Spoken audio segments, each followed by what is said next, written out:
നോമ്പ് തുടങ്ങിയപ്പോൾ തൊട്ട് സമോസയും കട്ട്ലറ്റും മാത്രമാണ് നമ്മൾ സ്നാക്സ് ആയിട്ട് ഉണ്ടാക്കുന്നത്. ഇത് രണ്ടും മാത്രമേ ഇവിടെ പറ്റുള്ളൂ, അതല്ലാതെ വേറൊരു സാധനം നോമ്പ് സമയത്ത് പറ്റത്തില്ല. പക്ഷെ ഇന്നൊരു വ്യത്യാസം ആയിക്കോട്ടെ എന്ന് വിചാരിച്ചിട്ട് കുറച്ച് ഉള്ളിവടയും പഴംപൊരിയും ആക്കാമെന്ന് വിചാരിച്ചു.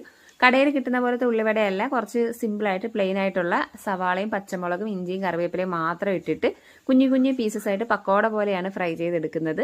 പഴംപൊരി അതുപോലെ തന്നെ വലിയ പഴംപൊരിയായിട്ടൊന്നും ഉണ്ടാക്കുന്നില്ല, കുഞ്ഞു കുഞ്ഞു പീസായിട്ട് മുറിച്ചിട്ടിട്ട് ചെറിയ രീതിയിലുള്ള പഴംപൊരി ആക്കിയെടുത്തു. പിന്നെ നമ്മളിന്ന് ജ്യൂസിനായിട്ട് എടുത്തിട്ടുള്ളത് ചിക്കു സപ്പോട്ട പഴുത്തതുണ്ടായിരുന്നു. അപ്പോൾ 2 സപ്പോട്ടയും ഒരു പകുതി ഏത്തപ്പഴവും കുറച്ച് ബദാമും ഈത്തപ്പഴവും എല്ലാം കൂടെ ചേർത്തിട്ട് ഒരു അലുക്കുലുത്ത് ഷേക്കാണ് ഇന്ന് ആക്കിയിട്ടുള്ളത്. പക്ഷെ നല്ല ടേസ്റ്റ് ഉണ്ടായിരുന്നു. ആ ചിക്കുവിൻ്റെ ഫ്ലേവർ വലുതായിട്ട് മുന്നിട്ട് നിൽക്കാത്ത രീതിയിലാണ് ചെയ്തത്. കാരണം ചിക്കുവിൻ്റെ ഫ്ലേവർ മക്കൾക്ക് രണ്ടാൾക്കും അത്ര ഇഷ്ടമല്ല, അതുകൊണ്ടാണ് കുറച്ച് കൂടുതൽ ബദാമൊക്കെ ചേർത്തിട്ട് ആക്കിയത്. പിന്നെ ഓറഞ്ചും നാരങ്ങയും കൂടി പിഴിഞ്ഞിട്ട് നമ്മളൊരു സിമ്പിളായിട്ടൊരു ജ്യൂസും കൂടി ആക്കിയിട്ടുണ്ടായിരുന്നു.